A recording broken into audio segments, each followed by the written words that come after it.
Yeah, so I work for the Jane Goodall Institute, and one of our conservation missions is to work with other partners and protect a species. What started with a breakthrough in animal behavior research back in the 1960s by Dr. Jane Goodall, now the Jane Goodall Institute is trying to protect chimpanzees in Africa. And our vision is to do it. We support in some sort of harmony and peaceful coexistence with the local communities. If you're looking at the major threats to chimpanzees, which are in crisis, habitat loss and degradation due to conversion to agriculture, where illegal or commercial logging is one of the major threats. The illegal bushmeat trade is devastating in some areas in Congo Basin as well. And then we're dealing with illegal pet trade and disease. And most of the chimpanzee habitat is actually impacted by infrastructure development. And if you're looking at the chimpanzee range in Africa, as you saw it on the previous slide, you realize that by protecting chimpanzees, you're also protecting one of the last remnants of tropical forests. And by protecting them, you're also protecting all that biodiversity and all that ecosystem services, which have not only local significance for so many people, but also have a major role in supporting the life support systems which we all enjoy on this planet Earth. So indeed, saving chimpanzees in one way or another, we're saving ourselves as well.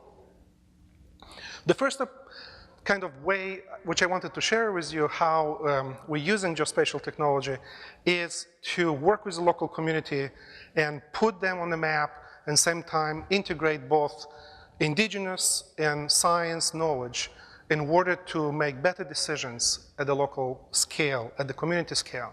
What you see here is people in a village drawing a village land use plan. The village forest reserves are mentioned there with green leaves. But this plan, even though it's drawn on the ground, on the soil, it has been informed by digital globe satellite imagery analysis, change detection, and also after that, this plan is georeferenced and brought it back into this geospatial framework. As a result, one of our results which we're very proud of around Gombe National Park, the place of Jane Goodall studies, is that what you see here, Gombe, an isolated habitat surrounded by an ocean of humanity. This where used to be the forest. 80% of those forests have been gone since 1972. And then each village, we're working with around 14 villages around the park. These are the village boundaries. Each village, one by one, voluntarily set aside village forest reserve as part of the village land use planning process. Now, the location of these villages is not an accident. It's a product of a lot of years of design and use of geospatial tools, but also combining them again with local values and interests and use of natural resources. And it's designed in such a way that it does restore most of the habitat which used to be. It connects Gombe to other habitats, but it also protects critical watersheds important for water quality and also helping people livelihoods. So this is this village land use plan which has been designed for a more global result. And this brings me to the next application, and this is, we have to take these plans, which are still on the paper, and actually implement them. And in this case, engaging local communities, improving the ownership, and increasing the ownership and implementing this is also a major part of how we use the technology. What you see here is a village forest monitor selected by the local communities, and he's using a tablet, an Android tablet, to monitor his forest reserve. And over the years, his efforts, as you can see, a lot of points collected paid off. This is, if we look at the digital globe imagery from 2005, this is how the Kigali Village Forest Reserve looked like. You can see the scattered trees, agriculture, you can see eroded streams, dry streams. And this is how it looks now in June, in 2013. It's the same season. The same thing happening in other communities. This is Kagongo, for example, and this is 2013. So digital globe imagery, in addition, helping us to participate, engage, and help communities map their own houses and sacred sites, are helping now to monitor and see the change at the village scale. We are experimenting with UAVs. You can see, for example, in the same village, trying to fly a drone and see what we can get out of it, including the fixed wings. And with this type of tools now, you can empower even more local communities to fit maybe some of the temporal gaps which we still have with satellite imagery and collect imagery of important land uses, such as, for example, coffee plantation. Or why not start mapping chimpanzees?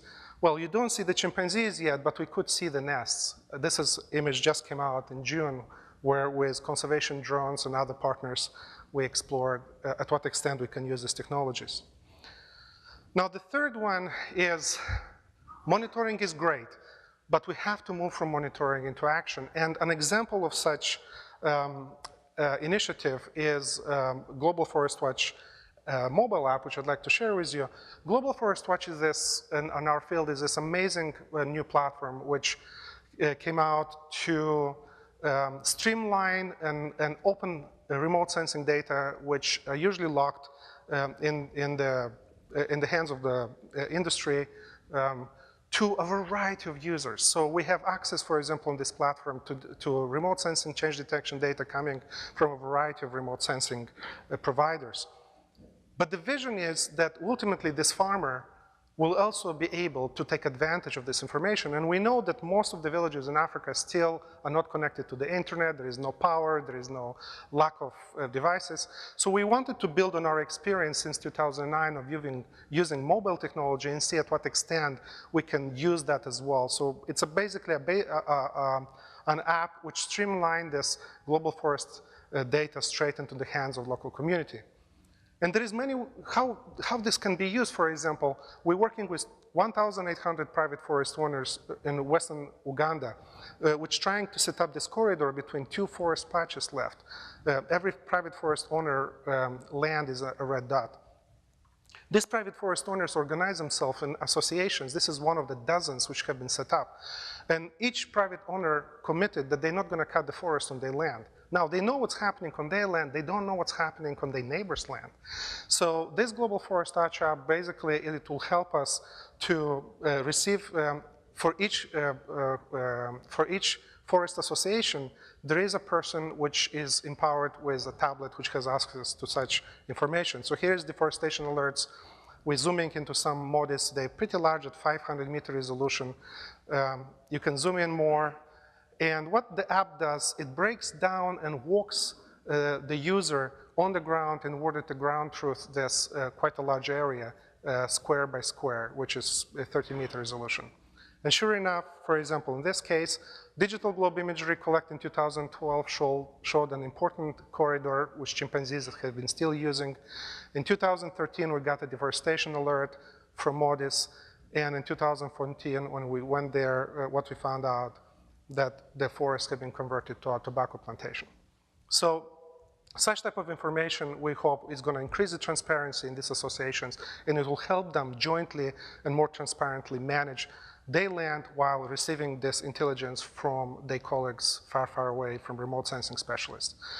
Now, the fourth example is that the cloud has been transforming the way how we have been managing and sharing data, but most importantly, it reminds us as well that with the tablets on the ground, we empowered the villagers, but we did not empower yet the local decision makers. So what we're working right now actively is creating these dashboards which can work and can be received on the tablets, on smartphones, on internet, using internet, but very low connectivity, where a district forest officer, which is responsible in managing these forest reserves and doesn't have the resources to maybe even visit this area, actually can take advantage of all this information which villagers have been organized and have been collecting and sharing.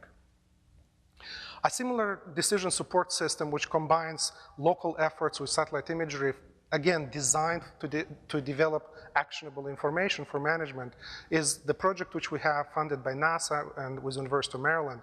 We're taking advantage of remote sensing and cloud computing technologies now. We can monitor the entire chimpanzee range once a year at 30-meter resolution, providing basically a set of indicators of chimpanzee habitat health which can be useful for village land use planning, where it can be useful to monitor the entire species range in Africa. This is quite amazing for us because in the past, we could only afford as an organization to map maybe 3-4 Lancet scenes, once in 3 years. Now we can have an image every year and maybe even twice a year, depending how Lancet is performing and how we can bring other sensors.